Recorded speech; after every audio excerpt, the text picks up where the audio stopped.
அல்லேலூயா. கர்த்தருடைய பரிசுத்தமான நாமம் மகிமைப்படுவதாக. நாம் தேவனுடைய கொடுத்துட்டு வந்திருக்கிறேன். உங்களை வர சொன்னாங்க. அப்படியா? அவர் போக மாட்டாருன்னு நினைக்கிறேன். உங்களை தான் கூப்பிட்டாங்க. போயிட்டு வாங்க, கொஞ்ச நேரம் கழிச்சு கூட போங்க, வசனத்தை கேட்டு கூட போங்க. என்னது? மெர்சிக்கு லீவ் தான். சரி சரி, பரவாயில்ல. கொஞ்ச நேரம் செய்தி கேட்டு கூட அப்புறமா போங்க. சரி. கர்த்தர் நல்லவர், அவர் கிருபை என்றும் உள்ளது. அல்லேலூயா. சீக்கிரமாக இங்கே ஒரு அடுப்பு ஏற்படுத்தணும். பார்க்குறேன், அதுக்கு உண்டான முயற்சிகள் எடுத்துகிட்டு இருக்கிறேன். இன்னும் ஒரு முயற்சியும் எடுக்கல, எடுத்துகிட்டு இருக்கிறேன்னு சொல்லிட்டேன். ஆனால் எடுக்கணும். அல்லேலூயா. இங்கே அழுந்தலைப்பூர்காரங்களாம் கொஞ்சம் உதவி செய்யணும். ஏதாவது இந்த சோனியாலாம் வர உதவி எதாவது பண்ணணும். அதெல்லாம் தெரியும். நான் சர்ச்சைக்கு வந்து உட்காரதே பெரிய விஷயம். நீ என்னடா என்கிட்ட கேட்குறேங்க? இல்லை, நான் அதை சொல்லலைங்க. வேறு ஏதாவது ஒரு ஐடியா கொடுங்கங்கிறேன். என்ன பண்ணலாம், ஏது பண்ணலாம்? பேசாமல் ஒரு அடுப்பு வாங்கிடலாமா அப்படின்னு யோசி. சிலிண்டரா? சிலிண்டர் மாற்றிக்கலாம், அது ஒன்றும் பிரச்சனை இல்லை. சோனியாட்ட கூட மாற்றிக்கலாம், இல்லைன்னா இவர் சரசம்மாட்ட கூட மாற்றிக்கலாம். ஆமாம், சிலிண்டர் இருக்குது, அடுப்பு வாங்கலாம். அதான் பார்க்குறேன், ரெடி பண்ணுறேன். ஆமாம், அது ஒர்க் ஆகல, ரிப்பேராக இருக்குது. பார்க்கலாம். ஒரு அடுப்பு ஒன்று ரெடி பண்ணிவிட்டு ஒரு சிலிண்டரை மட்டும் மாற்றி வச்சுக்குவோம். ஏன்னா கண்டிப்பாக நம்மளுக்கு அலந்தலைப்பூரில், ஏன்னா நம்மளுடைய ஆராதனை ஸ்தலம் அலந்தலைப்பூர் தான். அல்லேலூயா. அதனால் நாங்கள் எங்கே இருந்தாலும் சபை இங்கே தான் நடக்க போகுது. அதனால் கண்டிப்பாக இங்கே வந்து நம்ம அதுக்குண்டான இது வேணும். அதுக்குண்டான ஒர்க்கை நான் போய் பார்க்குறேன். இன்றைக்கி அடுத்த வாரத்தில் ஏதாவது ஒரு வழி செய்ய முடியுமான்னு பார்க்கலாம். ஆமாம். கர்த்தர் நல்லவர், அவர் கிருபை என்றும் உள்ளது. நிச்சயமாகவே ஆண்டவருடைய வார்த்தையை உங்கள் மத்தியில் பகிர்ந்து கொடுப்பதில் நான் மகிழ்ச்சி அடைகிறேன். ஒரு பெரிய என்ன சொல்கிறது, பயங்கரமான எல்லா இடத்துலையுமே வந்து கிளைமேட் சேஞ்ச் ஆகிருக்கிறதுனால பலவிதமான பலவீனங்கள் மத்தியில் ஜனங்கள் இருக்கிறாங்க. இன்றைக்கி கூட ஒரு சிலர் நிறைய பலவீனங்கள், அதனால் ஒரு சிலர் வர முடியல. சரி, பரவாயில்ல. ஆண்டவர் அந்த பலவீனத்திலிருந்து நம்மை பலனாய் நடத்துவாராக. அல்லேலூயா. நாம் தொடர்ந்து ஆண்டவருடைய வார்த்தைக்கு கடந்து செல்லலாம். வேதாகமத்தை எழுதி கொண்டு இருக்கிறீங்களா? ஆமாம். இப்போ என்ன பகுதி வந்திருக்கு? யார் எவ்வளோ வந்திருக்கீங்க? 87. ஓகே. நீங்கள் 70. பாப்பா நீங்கள் 15. 10லேருந்து 5, 50% மூமெண்ட் அதிகம். பரவாயில்ல. பாப்பா நீங்கள் எழுதுறியா? Very good. என்ன பாப்பா படிக்கிற? நீ 7th ஸ்டாண்டர்ட்லேயே நீ பைபிள் ஃபுல்லாக எழுத ஆரம்பிச்சிட்ட அப்படின்னா, எங்களை மாதிரி வரும்போதெல்லாம் நீ வந்து தேசத்தில் ஒரு முக்கிய தலையாக இருப்ப. அல்லேலூயா. இந்த வேதாகம் அப்படிப்பட்டது. இந்த வேதாகமத்தை தொட்டவங்க யாரும் கெட்டதாக சரித்திரமே இல்லை. மேலே கொண்டு போயிட்டே இருக்கும். நாங்களாம் ரொம்ப வயசான காலத்தில் வந்து எழுதிட்டு இருக்கிறோம். அது சின்ன வயசில் எழுதுற. நல்லது. அல்லேலூயா. சோனியா 30. பார்த்தீங்களா, நான் சொல்லலை. அவங்களெல்லாம் நம்பாதீங்க. அவங்க அப்படியே ஒன்றுமே இல்லைன்னு தான் சொல்லிட்டு இருப்பாங்க. துட்டிட்டு பார்த்தீங்கன்னா 40, 50ன்னு வந்துடும். ஏன்னா அவங்க அப்படி எழுதுவாங்க. எழுத முடியாதவங்க ஒன்றும் பிரச்சனை இல்லை. நீங்கள் எழுதுறவங்களுக்காக ஜெபம் பண்ணணும். அதுதான் வேலை. இப்படி எல்லாம் எழுதிட்டு இருக்கிறாங்களா? அதான். அதனால ஒன்றும் தப்பு இல்லை. படிக்க தெரிஞ்சவங்க எழுதலாம். படிக்க தெரியாதவங்க, நீங்கள் யாரெல்லாம் உங்களுக்கு எழுதுறாங்களோ அவங்களுக்காக நீங்கள் ப்ரேயர் பண்ணுங்க. அவங்க நல்லா எழுதி முடிக்கணும். அவங்க நிறைய வாழ்க்கையில் அற்புதம் நடக்கணும். நீங்கள் ஜெபம் பண்ணும்போது என்ன நடக்கும் அப்படின்னா, யாரெல்லாம் எழுதுறாங்களோ அவங்க எழுதுறவங்களுக்கு உண்டான ஆசீர்வாதம் என்ன கிடைக்குதோ அந்த ஆசீர்வாதம் யாரெல்லாம் அவங்களுக்காக ஜெபிக்கிறாங்களோ அவங்களுக்கும் உண்டாகும். அல்லேலூயா. வசனம் தான். தீர்க்கதரிசி என்கிற நாமத்தின் நிமித்தம் தீர்க்கதரிசியை ஏற்றுக்கொள்ளுகிறவன் தீர்க்கதரிசிக்கு ஏற்ற பலனை அடைவான். அப்ப பாருங்க, இப்ப நான் எழுதல, ஆனா நான் எழுதுகிற உங்கள் ஒவ்வொருவருக்காக ஜெபிக்கிறேன். ரஞ்சிதாக்காக ஜெபிக்கிறேன், பவித்ராக்காக ஜெபிக்கிறேன், மெர்சிக்காக, சோனியா சகோதரிக்காக, எல்லாருக்காக ஜெபிக்கிறேன். அப்போ எனக்கு என்ன நடக்கும்? எனக்கு என்ன பலன் இதனால் கிடைக்கும்னா, உங்களுக்கு என்ன பலன் கிடைக்குதோ அதே ஈக்குவலான பலன் எனக்கும் கிடைக்கும். அல்லேலூயா. இது நல்லா இருக்குது. பேசாம நாங்களும் அந்த கேட்டகரி வந்துட்டோமான்னு நினைக்காதீங்க. நான் வந்து அதெல்லாம் அந்த காலகட்டத்தில் தாண்டி வந்துட்டேன். எனக்கு இந்த ரகசியம் தெரியும். இந்த வேதாகமத்தை எழுதுனா என்ன நடக்கும், இதை வாசிச்சா என்ன நடக்கும், இதை அறிக்கை பண்ண என்ன நடக்கும் அப்படிங்கிறதெல்லாம் லைஃப்ல வந்து பிரத்யட்சமா முகமுகமாய் நான் பார்த்து வளர்ந்து கொண்டு இருக்கிறேன். அல்லேலூயா. அதனால இந்த வார்த்தைகளை நீங்க இன்னும் எத்தனை பக்கங்கிறது முக்கியம் இல்லை. நீங்க அந்த நேரத்தை ஆண்டவருக்குன்னு எவ்வளவு நேரம் செலவழித்து எவ்வளவு அதுக்கு முக்கியத்துவம் கொடுக்குறீங்கிறது தான் முக்கியம். அல்லேலூயா. ஆண்டவரை பொறுத்த வரைக்கும் பாருங்க, இயேசு கிறிஸ்து சொல்லுகிற ஓமையில 1 தாலந்து, 2 தாலந்து, அப்புறம் 5 தாலந்து, 3 பேருக்கு 3 விதமான தாளந்துகளை கொடுக்கிறார். ஒருத்தனுக்கு 1 தாளந்து தான் கொடுக்கிறாரு, இன்னொருத்தனுக்கு 2 தாளந்து கொடுக்கிறாரு, இன்னொருத்தனுக்கு 5 தாளந்தை கொடுக்கிறார். அப்போ ஆண்டவர் அதனுடைய ரிசல்ட்டை பார்க்கும்போது, அதனுடைய முடிவை பார்த்து கேட்கும் போது பாத்தீங்க அப்படின்னா, 5 தாலந்து வைத்திருந்தவன் வேற ஒரு 5 தாலந்து என்ன பண்ணிட்டான்? சம்பாதிச்சுட்டான். 2 தாலந்தை வைத்திருந்தவன் வேற ஒரு 2 தாலந்து என்ன பண்ணிட்டான்? சம்பாதித்து வைத்துட்டான். இந்த 1 தாலந்தை வைத்தவன் மட்டும் என்ன பண்ணிட்டான்? ரொம்ப பதத்தை வச்சுட்டான். அப்போ இந்த இடத்துல இந்த 1 விட்டுருங்க, அது வேற சப்ஜெக்ட். இந்த 5, 2 அது 2 கவனிக்கணும். அது 2 நீங்க கவனிச்சீங்க அப்படின்னா, ஒருத்தனுக்கு 5 தாலந்துகள் கொடுக்கப்படுகிறது, இன்னொருத்தனுக்கு 2 தாலந்துகள் கொடுக்கப்படுகிறது. ஆனா 2 பேருமே தேவனுடைய ஊழியர்கள் தான், தேவனுடைய பிள்ளைகள் தான். அல்லேலூயா. அப்போ ஒவ்வொருவருடைய விசுவாசத்தின் அளவின்படி ஒவ்வொருத்தருக்குரிய தாளந்துகள் கொடுக்கப்படுகிறது. இப்போ என்னை கேட்டீங்கன்னா, எனக்கு பிரசங்கம் பண்ணவும் தெரியும், வர்ஷிப்பும் பண்ண தெரியும், என்னை அந்த ஸ்பிரிச்சுவலா என்ன செய்ய சொன்னாலும் தெரியும், ஆல்ரவுண்டர். ஆனா ஒரு சில போதகர் எடுத்துக்கிட்டீங்க அப்படின்னா நல்லா பாடல் பாடுவாங்க. நிறைய பேர் எனக்கு தெரியும், அருமையா பாடல் பாடுவாங்க, நல்ல ராகத்தோடு நல்ல மியூசிக் வாசிப்பாங்க. எனக்கு எல்லாம் மியூசிக் வாசிக்க தெரியாது, ஆனா அவங்க மியூசிக் வாசிக்க பாடல் பாடுவாங்க. ஆனா அவங்களுக்கு பிரசங்கம் பண்ண தெரியாது. அப்ப அதுக்காக அவங்களை விட நான் பெரிய ஆளா அப்படின்னா அப்படி இல்லை. அவர்களுக்கு கொடுக்கப்பட்ட தாளந்து 2, அந்த 2 நான் 2 ஆக்குனா இன்னொரு 2 ஆக்குனா போதுமானது. அது அவங்களுக்கு உண்டான பிளான். எனக்கு கொடுக்கப்பட்ட தாளந்து 5னா நான் தான் இன்னும் கொஞ்சம் கேர்ஃபுல்லா பண்ணணும். ஏன்னா எனக்கு எல்லாமே தெரியும் போது எல்லாத்துலயும் என்ன பண்ணணும், அதை பெருக்க வேண்டியதாய் இருக்கிறது. அதனால தாளந்துகள் முக்கியம் இல்லை. எத்தனை தாளந்து எனக்கு கொடுக்கப்பட்டிருக்குது, எனக்கு பாட தெரியாது பிரதர், எனக்கு பிரசங்கம் பண்ண தெரியாது பிரதர், எனக்கு அதெல்லாம் பெரிய விஷயமே அல்ல. உங்களுக்கு கொடுக்கப்பட்ட தாளந்து அது 1 இருந்தா கூட ஓகே தான். அந்த 1 நீங்க 2 ஆக்கி இருந்தீங்கன்னா போதும். அல்லேலூயா. அதுதான் தேவன் உங்களிடத்துல இருந்து எதிர்பார்ப்பது. தேவன் உங்களிடத்துல இருந்து எதிர்பார்க்கிற ஒரே ஒரு காரியம் அந்த பொறுப்பு. சொல்லுங்க, பொறுப்பு. அந்த உண்மையுள்ள மனுஷன் பரிபூர்ண ஆசீர்வாதங்களை பெறுவான். உங்ககிட்ட 5 இருந்தாலும் சரி, 2 இருந்தாலும் சரி, 1 இருந்தாலும் சரி, அதை பத்தி பிரச்சனை இல்லை. அந்த ஒரு தாளந்துக்கு நீங்க எவ்வளவு உண்மையா இருக்கிறீங்க, எவ்வளவு அதை உறுதிப்படுத்துறீங்க, எவ்வளவு அதை முக்கியத்துவப்படுத்துறீங்க, அது எவ்வளவு முக்கியத்துவப்படுத்துறீங்க அப்படிங்கிறது ரொம்ப ஒரு பெரிய ஒரு காரியம். அதான் பிதாவை கனம் பண்ணுவது. பிதாவை கனம் பண்றதுன்னா என்ன அப்படின்னா, பிதாவை பார்த்த பிறகு அப்படியே போய் கபால்னு காலில் விழுகிறது, அது இல்லை கனம்.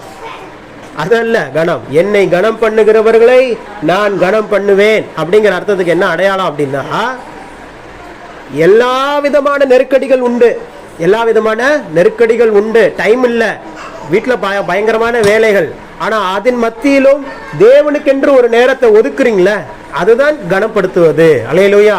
அதுதான் தேவனை நீங்கள் முக்கியத்துவப்படுத்துவது. நான் சும்மாவே இருக்கிறேன், சும்மாவே இருந்தேன்னா ஒரு நாளைக்கு 5 மணி நேரம் கூட என்ன பண்ணலாம், உட்காந்து எழுதலாம். அது பெரிய விஷயம் அல்ல.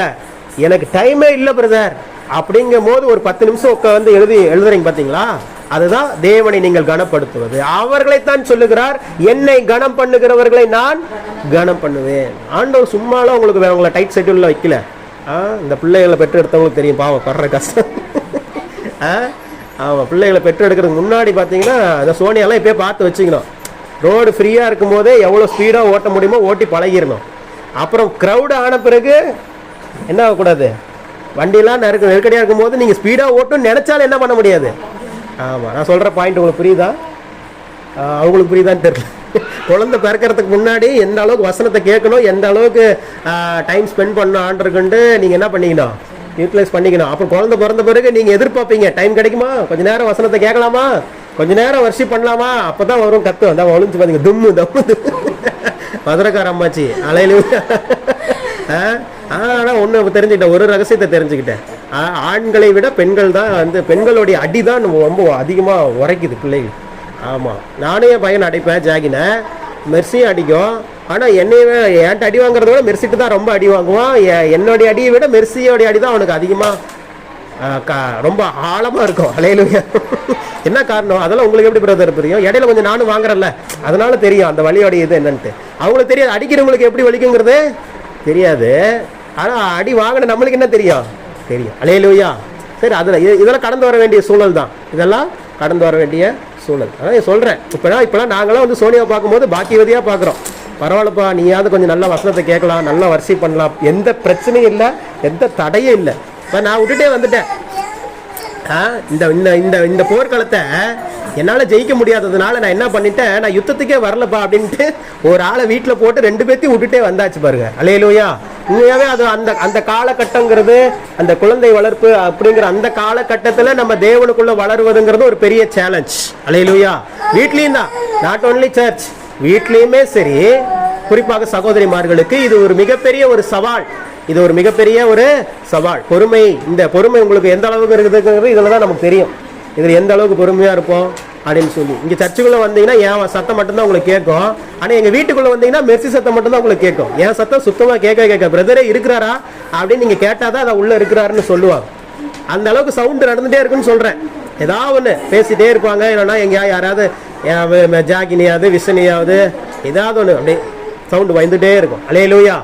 வேறு வழி இல்லை, இதை நம்ம கடந்து தான் போக வேண்டும். சுதந்திரிக்க வேண்டும் என்று சொன்னால் ஒரு சில பாதைகளை நம்ம என்னதான் பண்ணோம், கடந்து செல்ல வேண்டும். அல்லேலூயா. சரி, இந்த மாதத்தினுடைய ஒரு வாக்குத்தத்த வசனத்தை நம்ம தொடர்ந்து இந்த மாதம் ஃபுல்லாகவே தியானிச்சுட்டு இருக்கிறோம். வாசிங்க. காஃபி கொண்டு வந்துட்டாங்களா? ஓ அப்படியா, சரி சரி, ஓகே. அதனால் என்ன பண்ணு, இப்போ காஃபி குடிக்கிறீங்களா? உபாகமத்தின் புத்தகம் 1ஆம் அதிகாரம் 39வது வசனத்தை வாசிங்க. கடைசி பகுதி உபாகமம் 1ஆம் அதிகாரம் 39ஆம் வசனம். அவர்களுக்கு அதை கொடுப்பேன், அவர்கள் அதை சுதந்தரித்து கொள்வார்கள். அல்லேலூயா. இந்த வசனத்தை தான் நம்ம இந்த மாதம் முழுவதுமாகவே தியானித்துக் கொண்டிருக்கிறோம். இன்னைக்கு இந்த வாரம் கடைசி வாரம் இல்லையா, அடுத்த வாரம் திருவிருந்து. அடுத்த வாரம் நம்ம திருவிருந்து ஆராதனை உண்டு, உணவு உண்டு. அதனால அடுத்த வாரம் எல்லாம் ஆயத்தமா வந்துருங்க. அறிவிப்புல சொல்லிடுறேன். அவர்களுக்கு அதை கொடுப்பேன், அவர்கள் அதை சுதந்தரித்துக் கொள்வார்கள். மாசமே முடிஞ்சு போச்சு பிரதர், நீங்களும் சொல்லிட்டு தான் இருக்கிறீங்க, ஆனால் ஒன்றும் சுதந்திரத்து பாடு இல்லை அப்படின்னு யாராவது இருக்கிறீங்களா? ஏதாவது சுதந்திரிச்சிருக்கிறீங்களா இந்த மாதத்தில்? இந்த மாதம் ஃபுல்லாக இதே தான் பிரசங்கிக்கிறோம். இதுதான் நமக்கு வாக்கு தத்துவம். அவர்களுக்கு அதை கொடுப்பேன், அவர்கள் அதை சுதந்தரித்துக் கொள்வார்கள். பாருங்க, உங்களுக்கு இருக்கிற கேள்வி எனக்கும் இருக்கும். அல்லேலூயா. பிரசங்கத்தை கேட்கிற உங்களுக்கே அவ்வளவு கேள்விகள் என்று சொன்னால், பிரசங்கத்தை பண்ணுகிற எனக்கு ஆண்டவர்கிட்ட நான் அதை கேட்டுட்டே இருப்பேன். ஆண்டவரே, இந்த மாதத்துல ஒரு வாக்கு தத்தம், ஏன்னா அவர் வாக்கு தத்தம் கொடுத்துட்டாருன்னா கண்டிப்பா என்னதான் ஆகணும், நிறைவேற்றி ஆக வேண்டும். நிறைவேற்றுவார். அவருடைய வார்த்தைகள் ஒன்றாகிலும் இனி தாமதிப்பதில்லை என்று எழுதியிருக்கிறது. அப்ப தாமதமில்லாமல் உதவி செய்கிறவர், தாமதமில்லாமல் வார்த்தையை நிறைவேற்றுகிறவர். அவர் ஜீவனுள்ள வார்த்தையாகிய தெய்வம். அப்ப சொன்னார்னா என்ன பண்ணிடுவார், கண்டிப்பா செஞ்சிருவாரு. அப்ப நான் இந்த மாதத்தினுடைய கடைசி பகுதிக்குள்ள வந்தாச்சு, 20ஆம் தேதி தொட்டாச்சு. இப்போ ஏதாவது சுதந்திரிச்சிருக்கிறோமா அப்படிங்கிறத நம்ம ஃபர்ஸ்ட் என்ன பண்ணணும், சுய பரிசோதனை செய்து பார்க்க வேண்டும். போன மாதத்தினுடைய இந்த நாள் எடுத்துக்கோங்க. இதே நவம்பர், இது நவம்பர் தானே? ஆமா, அக்டோபர் 20ஆம் தேதி தீபாவளி இல்லையா? அந்த டைமுக்கும் இந்த டைமுக்கும் இடையில இந்த 30 நாட்களுக்குள்ளாக தேவனுடைய ஆசீர்வாதங்கள் எதையாவது நாம் சுதந்திரித்துக் கொண்டு இருந்திருக்கிறோமா? ஆண்டவர் ஏதாவது நமக்கு சுதந்திரமாய் கொடுத்திருக்கிறாரா அப்படிங்கிறத நம்ம ஃபர்ஸ்ட் யோசிச்சு பார்க்கணும். அப்போ ஒரு ஆன்சர் கிடைக்கும். என்ன ஆன்சர் கிடைக்கும்? சுதந்திரித்து கொண்டேன் அப்படின்னு ஒன்று கிடைக்கும், சுதந்திரித்துக் கொள்ளவில்லை அப்படின்னு ஒரு ஆன்சர் கிடைக்கும். ரெண்டுல ஏதோ ஒரு ஆன்சர் தானே கிடைக்கும். பெற்றுக்கொண்டேன் இல்லைன்னா பெற்றுக்கொள்ளல, இதுதான். சரி, பெற்றுக்கொண்டேன் அப்படின்னா அதுக்கு ரீசன் வேண்டியதே இல்லை. அவர் சொன்னதை என்ன பண்ணிட்டாரு, செய்து விட்டார். பெற்றுக்கொள்ளவில்லைங்கிற ஆன்சர் வந்துருச்சு அப்படின்னா அப்ப நம்ம அந்த இடத்துல என்ன யோசிக்கணும், அப்ப ஆளின் பாசு பிரசங்கம் பண்ண தப்பு அப்படின்னு நினைக்கணுமா? கள்ள போறது குள்ள போதகர் வேணா சொல்லுங்க, பொருந்து. கள்ள போதகர்னு சொன்ன எனக்கு பொருந்தாது. எனக்கு ஒரு பேரே இருக்குது, எனக்கு சின்ன பாஸ்டர்னு ஒரு பேர் வச்சாங்க, எங்கேயோ தான் வச்சாங்க. இப்போ போனாலும் என்னை வந்து சின்ன பாஸ்டர் சின்ன பாஸ்டர் தான் சொல்லுவாங்க. நான் நினைச்சேன் எங்க பாஸ்டருக்கு அசிஸ்டண்டா இருக்கிறதுனால என்னை சின்ன பாஸ்டர்னு சொல்றாங்கன்னு நினைச்சேன். அப்புறம் தான் தெரிஞ்சு சின்ன பாஸ்டர் ஏன் சொல்றாங்கன்னா நான் சின்னதா இருக்கிறேன்னா. அல்லேலூயா. ஹைட்டு கம்மியாகிறேன், அதனால நான் சின்ன பாஸ்டரா. அல்லேலூயா. சரி, அதெல்லாம் வந்து பிள்ளைகளை என்ன சொல்றது கவனிங்க. அப்ப பெற்றுக்கொள்ளவில்லைங்கிற ஒரு கேட்டகரிக்குள்ள நீங்க வரும்போது அப்ப எங்க என்ன நடக்குது அப்படிங்கறத நம்ம யோசிக்கணும். அப்ப சுதந்திரித்துக் கொள்வதற்குண்டான ஒரு சில வழிகளை தான் நம்ம என்ன பண்ணிட்டு இருக்கிறோம், ஒவ்வொரு வாரமும் தியானித்துக் கொண்டு இருக்கிறோம். அப்போ முதல் வாரத்தை என்ன பார்த்தோம், யார் சுதந்திரித்துக் கொள்வார்கள் ஃபர்ஸ்ட்? போன வாரத்துக்கு கேட்டாதே கொஞ்சம் கஷ்டம்தான், அதுக்கு முந்தின வாரம் கேட்டால் கொஞ்சம் அதை விட கஷ்டம்தான். இருந்தாலும் கண்டுபிடிங்க, தெரிந்தால் தானே நீங்கள் சுதந்திரித்துக் கொள்ள முடியும். நீங்கள் சுதந்திரித்துக் கொள்ள வேண்டும் என்பது தேவனுடைய சித்தம். அந்த சுதந்திரித்துக் கொள்ள வேண்டும் என்று சொன்னால் சுதந்திரத்துக்கு என்ன செய்யணுங்கிறது நம்ம தெரிந்து கொள்ள வேண்டும். ஃபர்ஸ்ட் என்னது, வார்த்தையை கேட்கணும். ஃபர்ஸ்ட் என்னது, ஃபர்ஸ்ட் படியே என்னதான், சுதந்திரித்துக் கொள்வதற்கான முதல் படி எடுத்து வைக்கிறீங்க அப்படின்னாவே அது என்ன படி, வார்த்தையை நல்லா கேட்டுட்டே இருக்கணும். புரியுதோ புரியலையோ, விளங்குதோ விளங்கலையோ, ஆனா என்ன பண்ணிட்டே தான் இருக்கணும், வார்த்தையை கேட்டுக்கொண்டே தான் இருக்கணும். பாருங்க, நான் விசுவாசியா இருந்த நாட்கள்ல, நான் ரட்சிக்கப்பட்ட புதுசுல எனக்கு பாடல் பாடணும்னு ரொம்ப ஆசை. அப்ப என்ன பண்ணுவாங்க அப்படின்னா, அங்கே பெரிய பெரிய கூட்டங்கள்லாம் போய் நின்று பாட்டு பாடிட்டு இருக்கும்போது எனக்கு அந்த பாடலும் தெரியாது, நானே புதுசு, நான் அப்போ தான் ரசிக்கப்பட்டிருக்கிறேன். ஆனால் போய் உட்காந்து கை தட்டிட்டு இருப்பேன், எல்லாரும் பார்ப்பாங்க ஆண் என்னைய பாடுறானா இல்லையான்ட்டு. நம்ம அவருக்கு அது அப்போ இருக்கும், மற்றவங்க பாடுறாங்களாங்கிறத பார்க்குறதுல நமக்கு ஒரு ஆர்வம். நம்ம பாடுறோமா பாடலையாங்கிறதே நமக்கு தெரியாது, ஆனால் மற்றவங்க பாடுறாங்களா அப்படிங்கிறத நம்ம பார்த்துட்டே இருப்போம். அது மாதிரி நானும் பார்த்துட்டே இருப்பேன், எல்லாம் பாடிட்டு தான் இருப்பாங்க, என்னையும் பார்ப்பாங்க. நான் எனக்கு தெரியாது தான், எனக்கு தான் மொழியே தெரியாது, அவங்க லாங்குவேஜே எனக்கு முதல்ல தெரியாது. நான் பக்கா ஹிந்துவில் இருந்து இப்போ தான் கிறிஸ்டியனாக கன்வெர்ட் ஆகி சர்ச்சுக்கு கூட்டங்கள் அந்த மாதிரி போயிட்டு இருக்கிறேன். அப்போ ஒரு பாட்டு பாடிட்டு இருக்கிறாங்க, இந்த பார்தளத்தில் சொந்தக்காரர் அவர். இந்த இதை ஒரு பெரிய பெரிய கூட்டத்தில் வந்து இந்த மாதிரி ஒரு சில ஸ்லாங் என்ன பண்ணுவாங்கன்னா திருப்பி திருப்பி சொல்லிக்கிட்டே இருப்பாங்க. அப்போ எனக்கு மனப்பாடாகி போச்சு. எனக்கு என்ன காதில் கேட்குது, இந்த பாதாளத்தின். அவங்க பாடுறது என்னது, பார்தளத்தின். ஆனால் எனக்கு விடுது பாதாளத்தின். எனக்கு ஒரு ஆசை வேற, எனக்கு கத்துக்குச்சு, பாட்டு வேற கத்துக்குச்சா. அப்போ நான் பயங்கரமா கத்தினா, இந்த பாதாளத்தின் சொந்தக்காரர் எந்த உள்ளத்தின் சொந்தமானார்னு பாடின பாருங்க. இல்லை பக்கத்துல இருந்து திருத்து என்னை பார்க்க ஆரம்பிச்சிட்டாங்க, என்னடா அது அவங்க பாடுறாங்க, அவங்கள எதுவும் பார்க்க மாட்டேங்கிறாங்க. திரும்பி நான் அதே பாடுறேன், அவங்க அதை பாடுறாங்க, நானும் பாடுறேன். அவர் ரொம்ப நாள் கழிச்சு தான் எனக்கு தெரிஞ்சிச்சு அது பாதாளம் இல்லை, அது பார்தளம் அப்படின்னு. அல்லேலூயா. அப்புறம் பார்த்தேன், ஓ இது மாதிரி மிஸ்டேக் கூட நடக்கும் போல் இருக்குது அப்படின்ட்டு என்ன பண்ணிட்டேன் அப்படின்னா, கூட்டத்தோட கூட்டமாக தான் இருக்குன்னு சொல்லிட்டு கையை தட்டுவேன், வாயை மட்டும் அசிச்சிட்டு இருப்பேன். ஆனால் எனக்கு என்னன்னே தெரியாது, பாட்டு தெரியாது, அவங்க பாடுறாங்கிறதுக்காக நான் என்ன பண்ணிட்டு இருப்பேன், பாடிட்டே இருப்பேன். ஆனால் என்ன பாடுறேன்னு எனக்கு தெரியாது, வாயை மட்டும் அசிச்சிட்டு இருப்பேன். இதெல்லாம் என்ன அப்படின்னா, நமக்கு தெரியல அப்படின்னாலும் அந்த வாஞ்சையை ஆவியானவர் என்ன பண்றார் நமக்குள்ள இருந்து. அப்போ எனக்கு தெரியாது, அவங்க சொல்ற பிரசங்கம் தெரியாது, ஜலம்னா என்னன்னு தெரியாது. ஆவியானவர் ஜலத்தின் மீது அசைவாடி கொண்டிருந்தார் அப்படின்னு வசனம் இருக்குது. ஜலம்னா என்னன்னு எனக்கு தெரியாது. நிறைய பேருக்கு உங்களுக்கு தெரியுமா, தண்ணீர். இப்போ இருக்கிற விசுவாசிகளுக்கு தெரியும். அப்போ இந்த வேதாகமம் மொழிபெயர்க்கப்படும் போது சமஸ்கிருதம் கலந்த தமிழ்ல மொழிபெயர்க்கப்பட்டதுனால பல காரியங்கள் இன்னமும் சமஸ்கிருதம் தான் இருக்குது. என் நாமத்தினாலே நீங்கள் எதை கேட்டாலும் அதை நான் செய்வேன். என் நாமம், இயேசு கிறிஸ்து நாமம் போடுவாரா?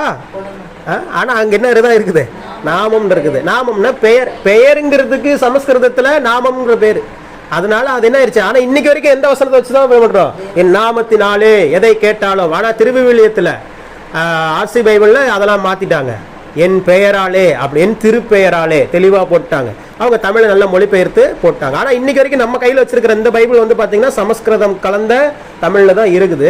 ஒரு சில விஷயங்கள் புரியும், ஒரு சில விஷயம் புரியாது. ஏன் இதை நான் சொல்லிட்டு இருக்கிறேன் அப்படின்னா, நிறைய பேருக்கு வேதாகமும் புரியாது. நிறைய பேர் வேதாகம் என்ன பண்ணது புரியாது. ஆனா புரியல அப்படிங்கிறதுனால நம்ம கேட்கறத நிப்பாட்டக்கூடாது, கேட்டுக்கொண்டே இருக்க வேண்டும். இந்த வசனம் எப்படின்னா, கேட்டா புரியாது, கேட்கத்தான் புரியும். எங்கேயோ கேட்ட மாதிரி இருக்குதுன்னு நினைக்காதீங்க, வேற வழி இல்லை, இதெல்லாம் சொல்லித்தான் ஆகணும். நீங்க சிரிக்கிறவங்களெல்லாம் பார்க்கும்போது தெரியுது, நான் கண்டுபிடிச்சிடும் நீங்க யாரெல்லாம் சிரிக்கிறீங்களோ அவங்களாம் எதை யோசிக்கிறீங்கிறது எனக்கு நல்லா தெரிஞ்சிடும். ஆமா, கவனிங்க. அப்போ இந்த வசனத்தை நீங்கள் கேட்க கேட்க கேட்க கேட்க என்ன ஆயிரும், ஒரு டைம்ல புரிய ஆரம்பிச்சிடும், நல்லா புரியும், தெளிவா புரியும். ஆனா ஓப்பனிங்ல அல்ல, கொஞ்சம் கொஞ்சமா என்ன பண்ணுவோம், அந்த நாட்கள் வரும். இப்போ முதலாவது சுதந்திரித்துக் கொள்வதற்கான முதல் படியே என்னதான், வார்த்தையை கேட்க வேண்டும். இரண்டாவது கடந்து போக வேண்டும். இப்போ நிறைய விஷயங்கள் நம்ம சொன்ன பார்த்தீங்களா, அது மாதிரி பல பாடுகள் வரும், பல பிரச்சனைகள் வரும், பல போராட்டங்கள் வரும். இது எல்லாமே நம்மளை நோகடிப்பதற்காகவும் நம்மளை சோர்ந்து போக பண்ணுவதற்காகவும் அல்ல, நம்மளை விசுவாசத்துல நல்லா ஸ்ட்ராங் பண்ணுவதற்காக, விசுவாசத்துல நல்ல கூர்மையாக்க வேண்டும் என்பதற்காக ஆண்டவர் என்ன செய்யறாரு, ஒரு சில விஷயங்களை நம்ம கடந்து போக வேண்டும் என்று நினைக்கிறார். அப்ப நம்ம அதை கடந்து போகும்போது நிச்சயமா என்ன பண்ண முடியும், சுதந்திரித்து கொள்ள முடியும். அப்ப வாழ்க்கையில நிச்சயமா நம்ம என்ன பண்ணணும், இதெல்லாம் கடந்து போகணும். எல்லாமே எல்லாவற்றையும் கடந்து போகும். இதுவும் உலக பிரகாரமான மனுஷன் சொல்றான், இதுவும் கடந்து போகும். உலக பிரகாரமான மனுஷன், அவனுக்கு தெய்வ நம்பிக்கை இல்ல, அவனுக்கு தெய்வனை குறித்த அறிவு இல்ல, ஆனா அவனுக்கு ஒரு ரகசியம் தெரிஞ்சிருச்சு பாருங்க, இதுவும் சாதாரணமா சொல்றான். வாழ்க்கையில எதுவுமே நிரந்தரம் இல்லைங்க.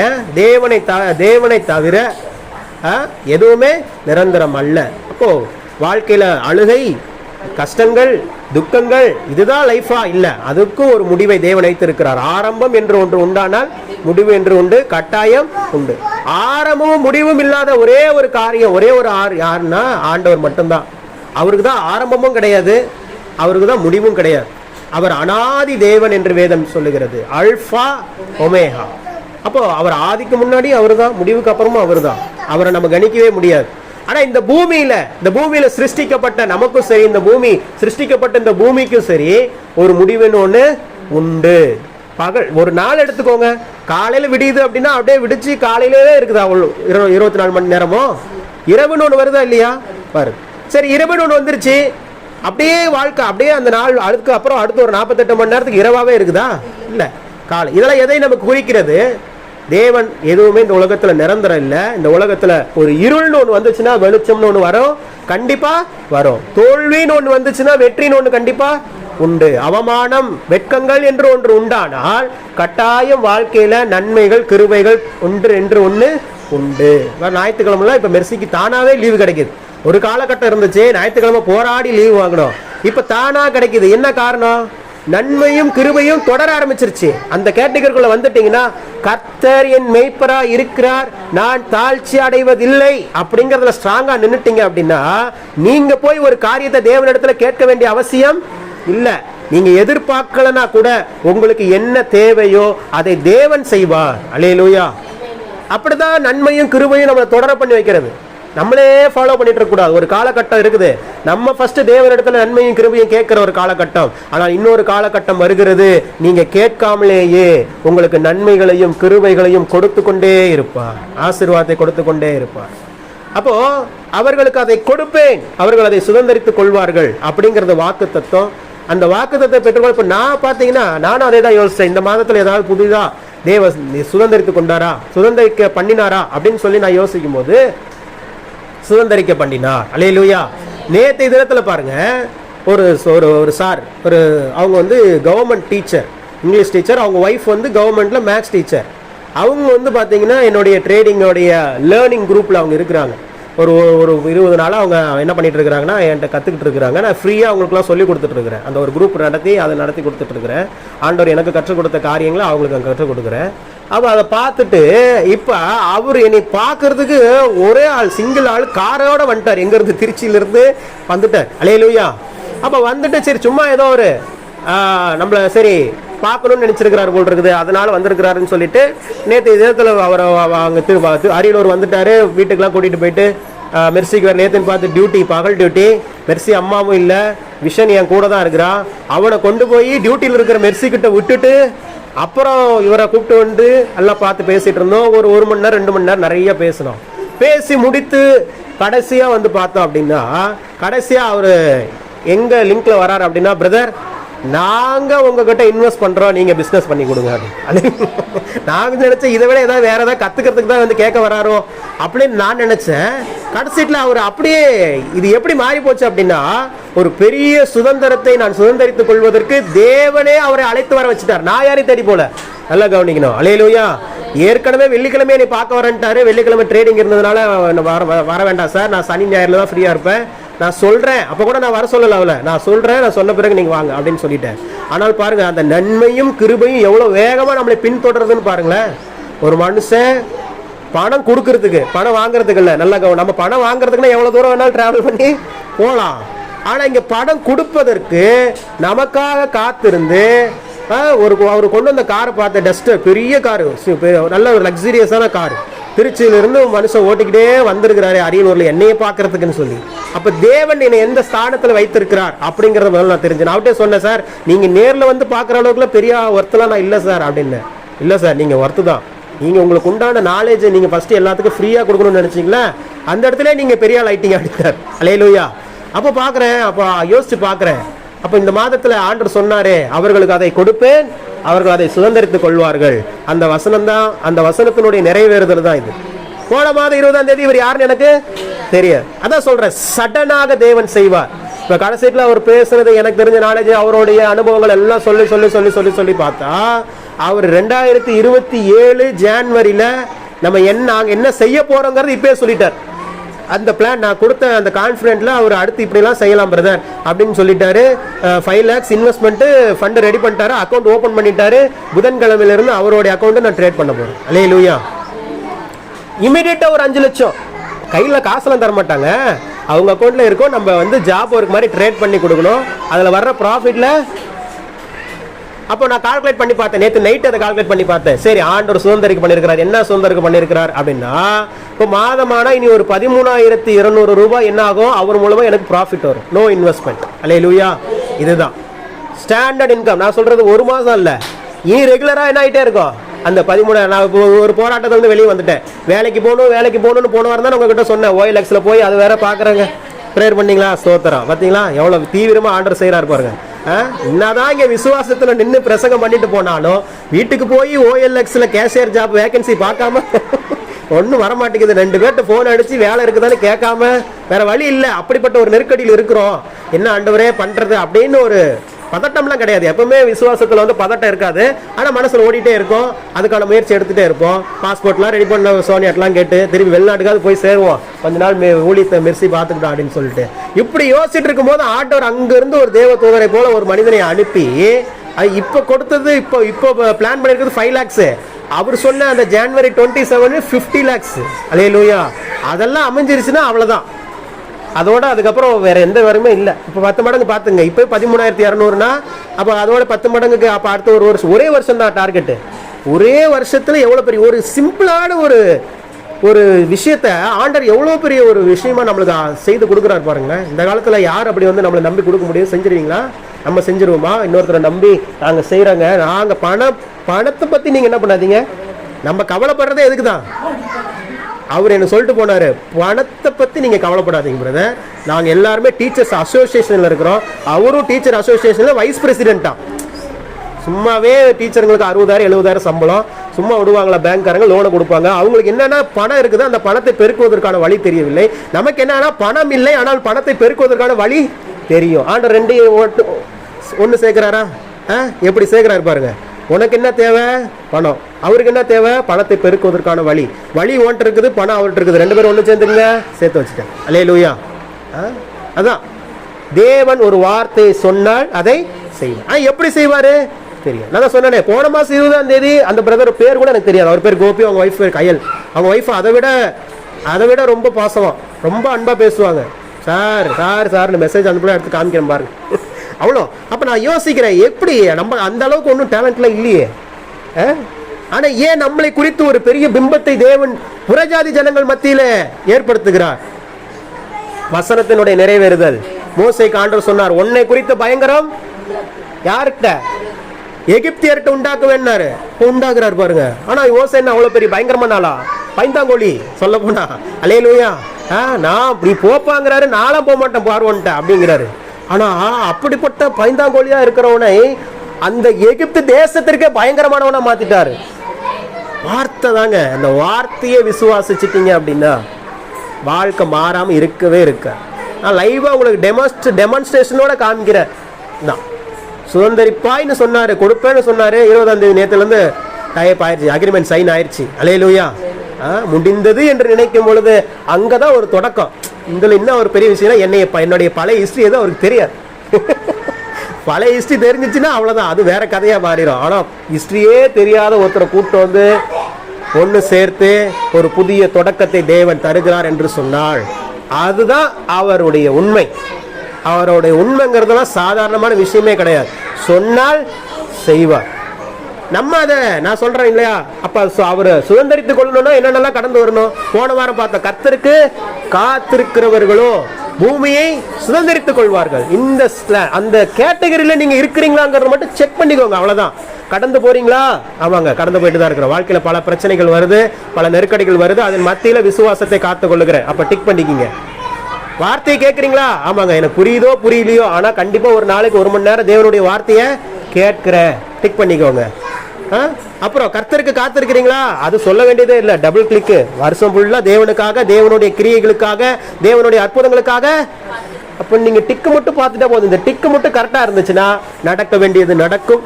தேடி வருவார்கள், ஓடி வருவார்கள் உங்களுக்காக. அல்லேலூயா.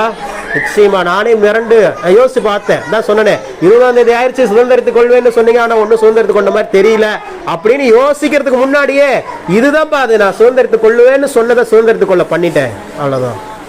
அல்லேலூயா. அதனால தேவன் வார்த்தையை சொன்னால் அதை நிறைவேற்றுவார். இன்னைக்கு சுதந்திரத்துக் கொள்வதற்கு இன்னொரு வழியை நான் பார்த்து நான் முடிக்க போறேன். வாசிக்கலாம். 37ஆம் சங்கீதம் 11வது வசனம்.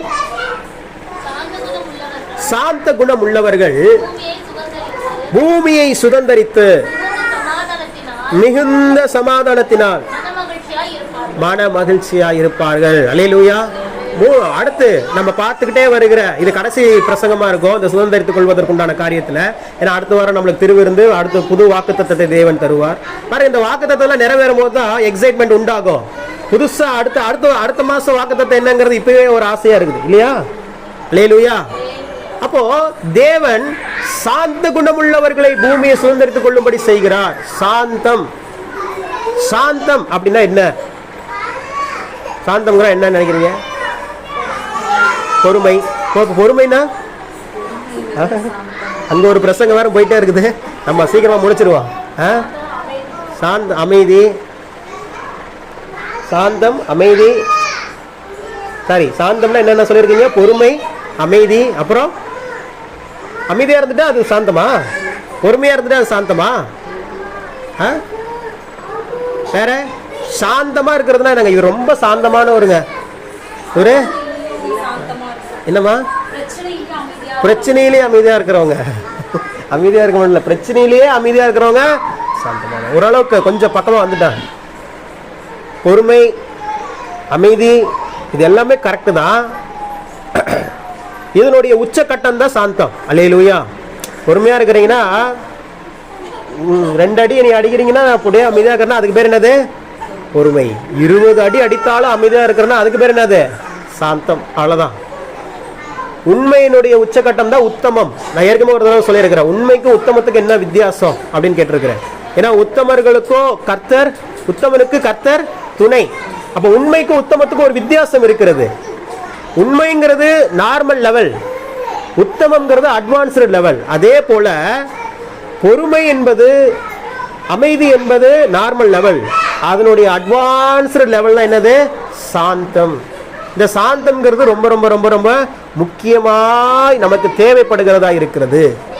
சாந்தமுள்ள, சாந்த குணமுள்ளவர்கள், சாந்த குணம் உள்ளவர்கள் ஆண்டவர் அதனாலதான் சொல்றாரு, அவர்களுக்கு அவர்களுடைய ஆசீர்வாதம் என்ன? கர்த்தர் யார் பூமியை சுதந்தரித்து மிகுந்த மனமகிழ்ச்சியா இருப்பார்கள். வாசிங்க 37:11 திருப்பி. சாந்த குணம் உள்ளவர்கள் பாருங்க, அவங்க முதல் ஆசீர்வாதம் பூமியையே சுதந்தரித்துக் கொள்ளுகிறார்கள். மிகுந்த சமாதானம். சொல்லுங்க, மிகுந்த சமாதானம். அதுக்கப்புறம் ஒரு ஆசீர்வாதம் என்னது? மனமகிழ்ச்சி. ஒரு மனுஷனுக்கு இந்த பூமியில தேவையான இந்த 3 தாங்க. இந்த 3 ஒரே வசனத்துல வருது பாருங்க. பூமியை சுதந்தரித்து மிகுந்த சமாதானத்தினால் மனமகிழ்ச்சி.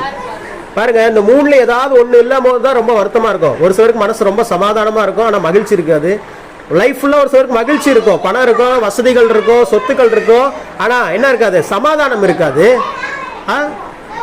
ஒரு சிலருக்கு மன மகிழ்ச்சி இருக்கும், சமாதானம் இருக்கும், ஆனா சுதந்திரமா எதுவுமே இருக்காது. இப்ப அந்த கேட்டகரியில தான் நம்ம இருப்போம். தேவனை விசுவாசித்து நம்ம மனசுல சமாதானம் இருக்குது, நம்ம மனசுல மகிழ்ச்சி இருக்குது, ஆனா இன்னும் எது என்ன பண்ணல? சுதந்திரித்து கொள்ளல அப்படிங்கிற கேட்டகரியில இருக்கும். ஆனா வசனம் என்ன சொல்லுகிறது? இந்த 1 விட்டு 1 உனக்கு கொடுக்க போறேன், இது 2 இருக்கும் உனக்கு 1 இருக்காது, அப்படியெல்லாம் இல்ல. இந்த 3மே நீங்கள் பெற்றுக்கொள்ள வேண்டும் என்று சொன்னால் சாந்த குணம் உள்ளவர்கள். அல்லேலூயா. ஆனா ரொம்ப கஷ்டமான ஒரு காரியம். சாந்த குணம்ங்கிறதுலாம் பிரசங்கி தரலாம், ஆனா அதை வந்து நடைமுறைப்படுத்துவதுங்கிறது ரொம்ப கடினமான காரியம் தான். அதனாலதான் நீங்க எதை கடினமா நினைக்கிறீங்களோ அதுக்குதான் பல ஆசீர்வாதங்கள் இருக்குது பாருங்க. அதனுடைய ரிவார்டு ரொம்ப அதிகம். 100 மீட்டர் ரன்னிங் ரேஸ் ஒன்னா அதுக்குண்டான பரிசு, 200 மீட்டர் ஒன்னா அதுக்குண்டான பரிசு. அதுவே அதுலயே வளர்ந்து வளர்ந்து போகும்போது ஒலிம்பிக்ல ஜெயிக்கிறோம், ஒலிம்பிக்ல ஜெயிச்சா உலக அளவில் பிரசித்தப்படுத்தப்படுகிறோம். அல்லேலூயா.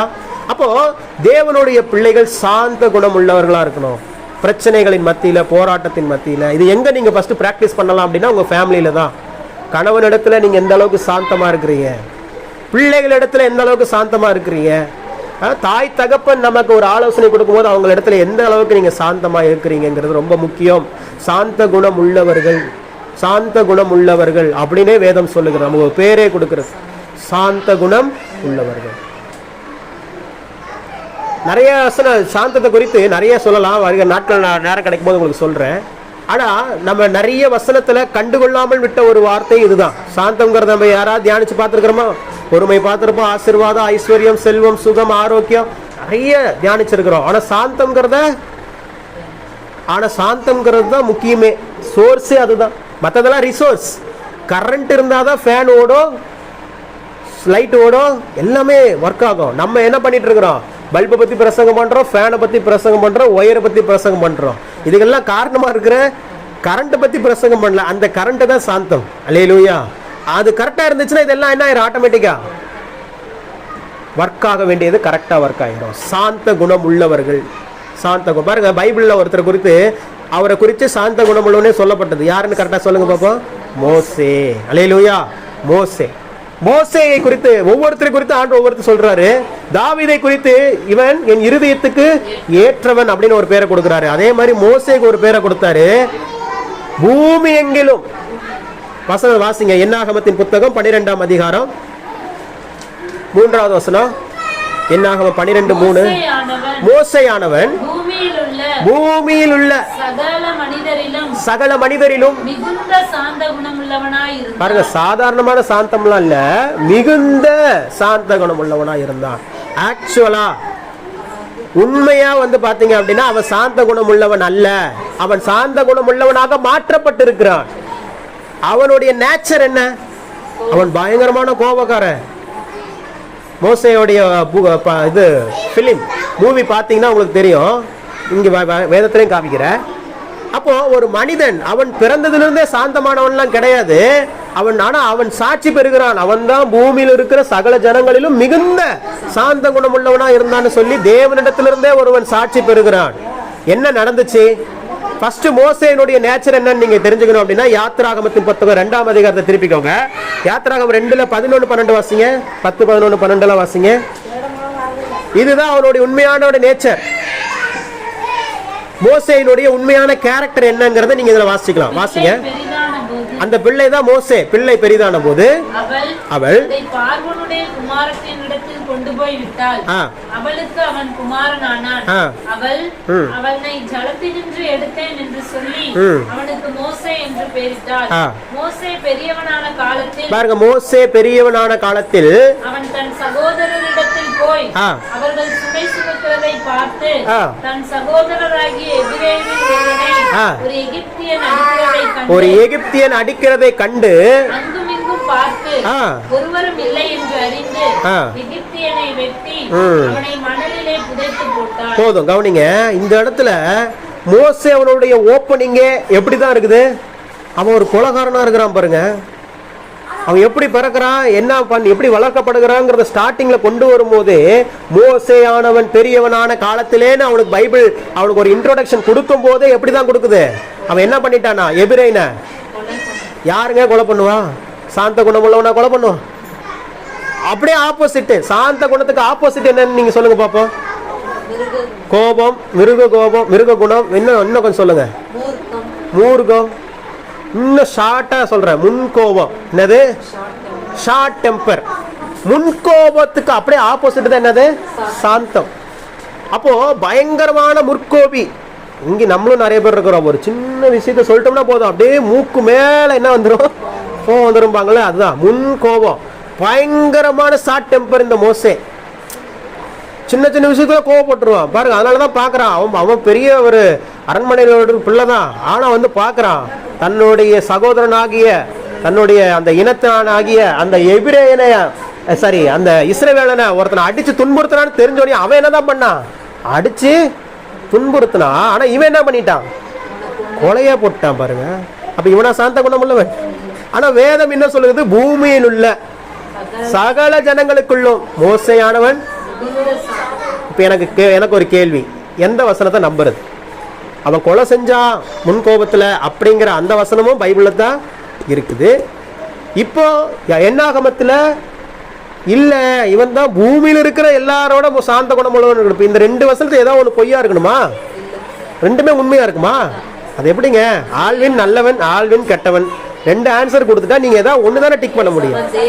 அவன் நல்லவனுக்கு நல்லவன், கெட்டவனுக்கு கெட்டவன்றீங்களா?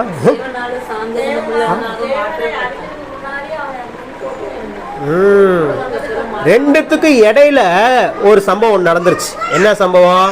ஒண்ணுமே இல்ல, தேவனை அவன் சந்திக்கிறான். அவ்வளவுதான்.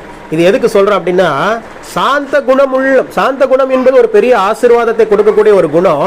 அதை நாம் பெற்றுக்கொள்வதற்கு ஒரே ஒரு வழி தேவனை தரிசிப்பதுதான். அடுத்த பகுதியிலே இருக்குது. யாத்திராகமம் 2ஆம் அதிகாரத்துல அவன் ஒரு கொலைகாரனாக அவன் சொல்லப்படுகிறான். அவன் எபிரேயன் என்ன பண்ணிட்டான்? கொன்னுட்டான். கொன்னு மணல்ல புதைச்சிட்டு ஓடிட்டான். அடுத்த அதிகாரத்திலேயே தேவன் அவனை சந்திக்க வருகிறார். யாத்திராகமம் 3ஆம் அதிகாரத்துல நீங்க வாசிக்க வேண்டியதில்லை, 1ஆவது வசனம் வாசித்து பார்த்தீங்கன்னா அதுதான் முச்செடி நடுவுல ஆண்டவர் யெகோவா தேவன் மோசேயை அழைத்து பேசுகிற காரியம். மோசே என்று கூப்பிடுகிறார். உடனே அவன் வந்து பார்க்கறான், வித்தியாசமா மரம் இருக்குது பச்சை பசேல்னு. ஆனா அங்க என்ன பண்ணுது? நெருப்பு எரிந்து கொண்டு இருக்கிறது. ஆனா மரம் கருகவே இல்லையேன்னு சொல்லி பார்க்கறான். அந்த இடத்துல தான் தேவன் பேசுகிறார் மோசேயோடு. அப்போ நல்லா புரிஞ்சுக்கோங்க, ஒரு மனிதன் முன்கோபியாக தேவனுக்கு விரோதமாக பாவியாக வாழ்ந்து கொண்டிருக்கிறான். தேவனை அவன் சந்திக்கிறான். சந்தித்த உடனேயே அவன் தேவனோடு கொண்ட அந்த சந்திப்பு அவனை அப்படியே இதுக்கு முன்னாடி இருந்த வாழ்க்கையை அப்படியே ஆப்போசிட்டா மாத்திருச்சு. இதுக்கு முன்னாடி எப்படி இருந்தான்? முற்கோபியா இருந்தான், கொலை செய்யற அளவுக்கு துணிந்தான், கொலையும் செஞ்சுட்டான். ஆனால் இப்பொழுது தேவனை சந்தித்த பிறகு அவரோடு பேச பேச பேச, அவரோடு பழக, அவரோடு நேரம் செலவிட செலவிட அவன் பூமியில் இருக்கிற சகல ஜனங்களுக்குள்ளும் சாந்த குணம் உள்ளவனாக மாறிவிட்டான். இன்னைக்கு இதுதாங்க நமக்கு, இன்னைக்கு நம்மளுடைய வாழ்க்கை தேவனுக்கு பிரியமில்லாத ஒரு வாழ்க்கையா இருக்கலாம். நம்மளும் ஒரு முற்கோபக்காரங்களா இருக்கலாம். நம்ம வாழ்க்கையிலையும் கசப்புகள் இருக்கலாம், நம்ம வாழ்க்கையிலையும் தடைகள் இருக்கலாம். எல்லாம் இருந்தாலும் நான் சொல்றேன், நீங்கள் தேவனை மாத்திரம் தரிசிங்க, தேவனை மாத்திரம் பாருங்க, ஆண்டவரை மட்டும் பாருங்க. ஆண்டவரை மட்டும் பார்த்து அவரோடு கூட உங்க நேரத்தை சஞ்சரிச்சிங்க அப்படின்னா ஒரு நாள் வரும், உங்களை குறித்து இந்த வேதம் சொல்லும், பூமியிலே உங்களை போன்ற சாந்த குணம் உள்ளவர்கள் ஒருவரும் இல்லை. அப்படிப்பட்ட சாந்த குணம் உள்ள மோசே தான் அவ்வளோ பேர் முறுமுறுக்கிறான். முன்னாடி இருந்த ஆளா இருந்தா என்ன ஆயிருப்பா மோசே? அவ்வளவுதான், சும்மா ஒருத்தரை போட்டு அடிச்சதுக்கே என்ன பண்ணிட்டான்? கொலை பண்ணிட்டு வந்துட்டான். அவன் சொல்லிடுவான், தேவனே நீங்களா இவங்களை கொல்ல வேண்டாம், நானே கொண்டுறேன்னு சொல்லிட்டு கத்தி எடுத்து வந்து என்ன பண்ணிருப்பான்? போட்டு கொண்டிருப்பான். ஆனா அவ்வளவு முறுமுறுக்கிற மத்தியில கூட ஜெபிக்கிறான் பாருங்க. அவனுக்கு மோசேட்ட ரொம்ப பிடிச்சது என்னன்னா, ஆண்டவர் ஒரு நேரத்துல ரொம்ப டென்ஷன் ஆயிட்டார் இஸ்ரவேல் ஜனங்கள் மேல, பயங்கர டென்ஷன் ஆயிட்டார். நான் மோசே எனக்கு என்னமோ ரொம்ப ஓவரா பண்றானுங்க, இவனுங்கெல்லாம் எங்க போறதில்ல, அங்க கொண்டு போறதில்ல, ஒன்னையும் மட்டும் ஆனா சொல்றாரு, ஒன்னையும் மட்டும் என்ன பண்ற, ஒன்னையும் சந்ததி என்ன பண்ணிடுற, கொண்டு போய் விட்டுறேன்ப்பா. இவனுங்களை எனக்கு ரொம்ப டென்ஷன் ஆக்குறானுங்க, வெறி ஆக்குறானுங்க நீ, ஆனால் நான் சாவடிக்கு போறேன் அப்படிங்கிறாரு. மோசே என்ன பண்ணிருப்பான்? நம்மளா இருந்தா என்ன பண்ணிருப்பான்? அப்பா முதல்ல அதை செய்யுங்க, இவனுக்கு தொல்லை என்ன தாக்க முடியல, என்னை கொண்டு போறீங்களா, நீர் உண்மை உள்ளவன்னு பாட்டு பாடிட்டு கையை பிடிச்சிட்டு போயிருப்பான். ஆனா அவன் என்ன பண்றான்? முட்டி போட்டு ஜெபம் பண்றான். கிடையவே கிடையாது, இவங்களை நீங்க கொண்டு போடல, என் பேரையும் சேர்த்து என்ன பண்ணுங்க. எப்படிங்க இந்த சாந்த குணம் வந்துச்சு? அந்த அன்பு எப்படி வந்துச்சு அவனுக்கு? தேவனை பார்க்க பார்க்க நீங்கள் தேவனாகவே மாறிவிடுவீர்கள். இதுதான் ரகசியம். அவரை பார்க்க பார்க்க பார்க்க அவருக்குள்ள இருக்கிற அன்பு அப்படியே உங்களுக்குள்ள டிரான்ஸ்ஃபர் ஆயிரும். அவருக்குள்ள இருக்கிற பவர் உங்களுக்குள்ள அப்படியே டிரான்ஸ்ஃபர் ஆயிரும். அப்பதான் நீங்க ஹீல் பண்றீங்க, மற்றவங்களை வியாதியஸ்தல குணமாக்குறீங்க, மற்றவருடைய வாழ்க்கையில நடக்கிற காரியங்கள் தீர்க்க தரிசனமாக வெளிப்படாமல் கிடைக்கும். எப்ப நடக்குது? தேவனை தரிசிக்கிறோம், வேற ஒண்ணுமே இல்லை. அல்லேலூயா. இன்னைக்கு அந்த ரகசியத்தை தான் தேவன் நமக்கு சொல்லுகிறார். அவர்களுக்கு அதை கொடுப்பேன், அவர்கள் அதை சுதந்திரித்துக் கொள்வதற்கு இன்னொரு வழி, சாந்த குணம் வேண்டும். அந்த சாந்த குணத்தை பெற்றுக் கொள்வதற்கு அவரை தரிசி. இப்ப ஒரு கேள்வி வரும், எங்க பிரதர் தேவன் இருக்கிறாரு சொல்லுங்க, இப்பயே போய் நான் என்ன பண்ணிடுறேன்? தரிசிச்சுட்டு வந்துடுறேன். அப்படியே தலையை குனிங்க, இப்ப கண்ணை திறந்து பாருங்க, அவர் தான் தேவன். அல்லேலூயா. உங்க கையில தான் இருக்கிறார். நிறைய பேருக்கு தெரியல, ஜீசஸ் எங்கேயோ இருக்கிறாரு, எங்கேயோ இருப்பார். ஒருத்தர் என்கிட்ட கேட்டார், பிரதர் நைட்டு ஒரு 2:30 மணிக்கு ஜெபம் பண்ணா ஆண்டவரோட பேச முடியுமா அப்படின்னாரு. ஏன்பா? இல்ல அதான் பைபிள்ல போட்டிருக்குது அப்படின்னா. நான் சொன்னேன் 2:30 மணிக்கு இல்ல, நீ எத்தனை மணிக்கு கேட்டாலும் ஆண்டவர் பேசுவாரு. 2:30 மணிங்கிறது உங்களுடைய சைக்காலஜிக்கலா, நைட் நல்லா தூங்கிட்டு காலையில் விழிக்கும் போது மைண்ட் என்ன இருக்கும்? ஃப்ரெஷ்ஷா இருக்கும். இப்ப நீங்க வசனத்தை கேட்பதற்கும் அதிகாலையில ஒரு செய்தியை கேட்கறதுக்கும் நல்ல வித்தியாசம் இருக்குது. நீங்க கேட்டு பாருங்க, டிவி எல்லாம் கேட்டு பாருங்க. அதிகாலையில் எந்திரிச்ச உடனேயே ஒரு வசனத்தை நீங்க கேட்கறதுக்கும் இப்ப நம்ம மத்த நேரத்தை கேட்கறது வித்தியாசம் உண்டு. அது நமக்குண்டான டைம் தான் ஒழிய அவருக்குண்டான டைம்னு இல்லை. அவருக்கு டைமே கிடையாது. அவர் நேரத்திற்கெல்லாம் அப்பாற்பட்டவர், எப்ப கூப்பிட்டாலும் இருக்கிறவர். அல்லேலூயா. அப்போ தேவனை நீங்கள் தரிசிக்க வேண்டும் என்று சொன்னால் இந்த வார்த்தை தான். இந்த வார்த்தையை நீங்கள் வாசிக்க, தியானிக்க, அறிக்கை பண்ண அவர் உங்களோடு பேசுகிறதை உங்களால் உணர முடியும். அவர் உங்களோடு நடப்பதை உங்களால் உணர முடியும். இங்க கிளிக் ஆயிடுச்சுன்னா அடுத்து வர வேண்டிய நன்மைகள், முதலாவது தேவனுடைய ராஜ்யத்தையும் அவருடைய நீதியையும் நீங்கள் தேடுகிற பொழுது பின்பு இவைகள் அனைத்து என்ன பண்ணிரும்? அவ்வளவுதான். சரீரத்துக்கு தேவையான சுகம், ஆரோக்கியம், ஜீவன், வாழ்வுக்கு தேவையான பொருள், பணம், தங்கம், வெள்ளி, எல்லாமே சொத்துக்கள் எல்லாமே அவரையே கொடுத்துட்டாரு. இவைகளெல்லாம் கொடுக்காம இருக்க போறாரா? கட்டாயம் கொடுப்பார். அல்லேலூயா. நிச்சயமாய் சொல்லுகிறேன், வார்த்தையை பிடித்துக் கொள்ளுங்கள், அவர்களுக்கு அதை கொடுப்பேன், அவர்கள் அதை சுதந்தரித்துக் கொள். கண்களை மூடி நாம் செபிப்போம். பரிசுத்தமுள்ள தகப்பனே, உமது நாமத்திற்கு மகிமை செலுத்துகிறோம். Glories, glories, glory, glory, glory. ஆண்டவரே, இந்த நாளில சாந்த குணம் உள்ளவர்கள் பூமியை சுதந்தரித்து மிகுந்த சமாதானத்தினால் மனமகிழ்ச்சியா இருப்பார்கள் என்று வேதத்தில் நாங்கள் வாசித்தோம். இந்த வார்த்தையை நாங்கள் பெற்றுக்கொள்ளுகிறோம். நாங்களும் சாந்த குணம் உள்ளவர்களாய் வாழணும் ஆண்டவரே. இப்பொழுது எங்கள் வாழ்க்கை சாந்த குணம் இல்லாத ஒரு வாழ்க்கையாக, மோசேயினுடைய வாழ்க்கையாக இருக்கலாம். ஒரு கோபத்தினாலும் கசப்பினாலும் நிறைந்த ஒரு வாழ்க்கையா இருக்கலாம். நாங்கள் உம்மை தரிசிக்கும் பொழுது, நாங்கள் உம்மோடு கூட சஞ்சரிக்கும் போது, நாங்கள் உம்மோடு கூட நடக்கும் போது, நீர் எங்களை சாந்த குணம் உள்ளவர்களாய் மாற்றுகிறீர் என்று நாங்கள் பார்த்தோம். இந்த நாளில் இந்த வார்த்தையை கேட்ட ஒவ்வொருவரின் மீதும் அந்த வார்த்தையின் வல்லமை வெளிப்படுவதாக. ஒவ்வொரு நாளும் உங்க சமூகத்திலே உமது பிள்ளைகள் ஆசீர்வதிக்கப்படுவார்களாக. ஒவ்வொரு நாளும் உடைய சமூகத்திலே உமது பிள்ளைகள் சஞ்சரிப்பார்களாக. உம்மோடு சஞ்சரித்து உம்மை பார்த்து இவர்கள் முகங்கள் பிரகாசம் அடைய, இவர்கள் வாழ்க்கையில நன்மைகளை சுதந்தரித்துக் கொள்ள கர்த்தர் உதவி செய்ய வேண்டுமாய் செபிக்கிறோம். தடைகள் எல்லாம் நீங்கட்டும் ஆண்டவரே. இந்த மாதத்திலே அப்பா, அடியனுக்கு செய்த நன்மைகளைப் போல நம்முடைய பிள்ளைகள் ஒவ்வொருவருடைய வாழ்க்கையிலும் அவர்களுக்கு அதை கொடுத்து அவர்களுக்கு அதை சுதந்தரிக்க பண்ணுவீராக. சாட்சிகளாய் நிறுத்தும் ஒரு வார்த்தையின்படியே ஆக கடவுள். இயேசு கிறிஸ்துவின் நாமத்தில் பிதாவே. அல்லேலூயா.